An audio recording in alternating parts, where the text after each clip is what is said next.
O presidente da República, Jair Bolsonaro, avisa que não irá às manifestações no próximo domingo. Brasília, Luciana Verdolim. Olha, o presidente Jair Bolsonaro sinaliza que não pretende participar das manifestações previstas para o fim de semana. Ele já comentou o assunto, mas dentro aqui do governo, a avaliação é que a prudência manda manter uma certa distância dos protestos, como explica o porta-voz da presidência, Rego Barros. Ele entende que a sua posição de chefe do Poder Executivo não pode ser mesclada com essa atividade do domingo que vem a alinhar-se com as demandas que a sociedade vem declarando ao longo da semana e mesmo da semana passada. Segundo o porta-voz, o presidente, no entanto, gostaria de lembrar que as manifestações devem ter caráter livre e espontâneo e que ele espera que elas sejam pacíficas. Rego Barros lembrou ainda que o presidente não compartilha críticas que muitas vezes são feitas aos outros poderes, nem pedido de impeachment de ministros do Supremo Tribunal Federal ou fechamento do Congresso Nacional. Essas pautas especificamente citadas por você, o governo não as endossa. O governo é um governo democrático que entende a coparticipação dos três poderes para a elevação do nosso país em direção a um futuro promissor. O discurso aqui dentro do Palácio do Planalto é que é preciso acabar de vez também com os ruídos na comunicação lá com o Congresso Nacional. Até por conta disso, a reunião ministerial de ontem no Palácio da Alvorada, que é a residência oficial da Presidência da República, teve como um dos principais assuntos exatamente a questão em torno da articulação para aprovação da reforma da Previdência. Até com estudantes que visitavam ontem cedo o Alvorada, o assunto foi a Previdência Social. Quando vocês estiverem trabalhando, vocês vão garantir a nossa aposentadoria, desse pessoal que está aqui atrás. Então nós precisamos bem informar vocês.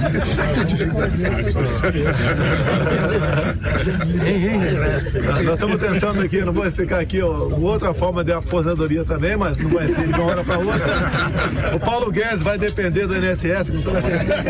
O ministro da Economia, Paulo Guedes, se apressou em explicar que, na verdade, o objetivo do governo é mudar essa forma de contribuição, que o objetivo, junto com a reforma da Previdência, é criar um novo regime de contribuição. Ao invés de todos contribuírem para manter o pagamento de quem está aposentado, a proposta de capitalização prevê que cada trabalhador vai contribuir para a própria aposentadoria. Se a reforma já é polêmica, a proposta de capitalização é ainda mais complicada. Ainda mais porque não ficou claro ainda quem vai pagar as aposentadorias durante o chamado período de transição.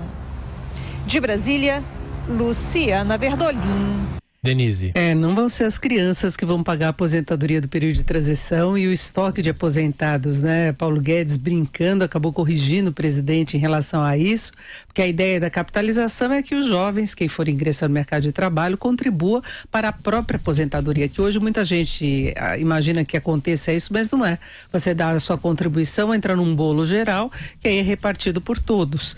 E como tem a expectativa de vida maior, as pessoas vão receber por um período muito maior os benefícios, por isso que há esse descasamento e rombos crescentes no sistema previdenciário. Então querem alterar as regras para as pessoas se aposentarem mais tarde, para terem benefícios calculados de uma outra maneira, para que não sejam tão elevados. Então isso vai reduzindo as despesas e a mudança que está colocada. Agora, a ideia da capitalização, ela foi lançada nessa proposta de reforma da Previdência, não foram dados aí maiores detalhes em relação a isso e provavelmente vai ficar fora desta etapa. Aí, depois da aprovação da reforma que vai garantir a economia de despesas, é que se vai apresentar um projeto mesmo de capitalização, mas aí fica aberto ainda essa questão.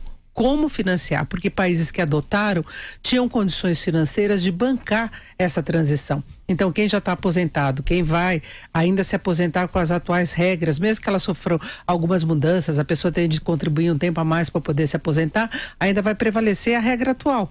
E aí é preciso ver quem vai bancar isso, porque haverá essa diferença. Então, quem entra no mercado, entra no sistema de capitalização, e aí, o estoque, como é que fica? Essa é a grande questão colocada quando se pensa numa reformulação mais ampla do sistema de privatização no país, de previdência, aliás.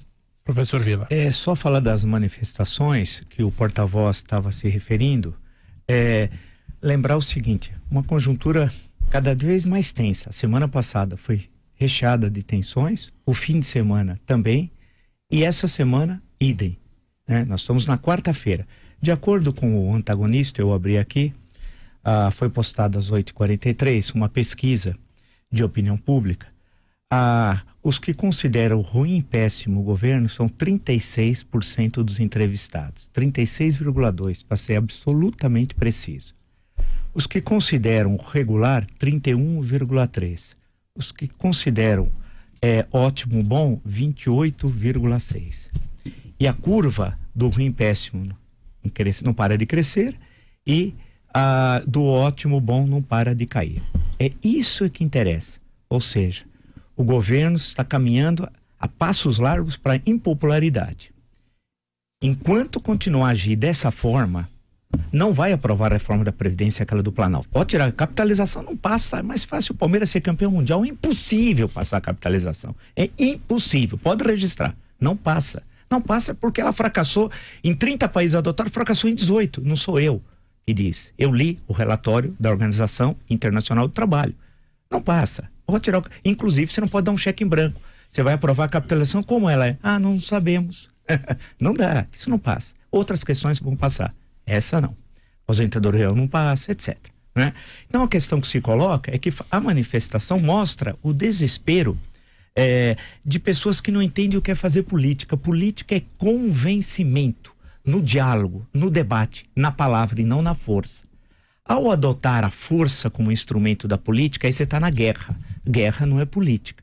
Então, ao defender invadir Congresso como palavra de ordem, fechar o Supremo Tribunal como palavra de ordem, você já está rompendo e rasgando a Constituição e rompendo o Estado Democrático de Direito. Seria intolerável, impensável que a Presidência da República advogasse isso. Seria intolerável, né? Não o fez, né? É importante registrar. Sendo assim, a questão que se coloca, portanto, é a luta entre democracia e ditadura. Quem quer manter a democracia com todos os defeitos que nós temos aqui no Brasil e quem quer caminhar para a ditadura.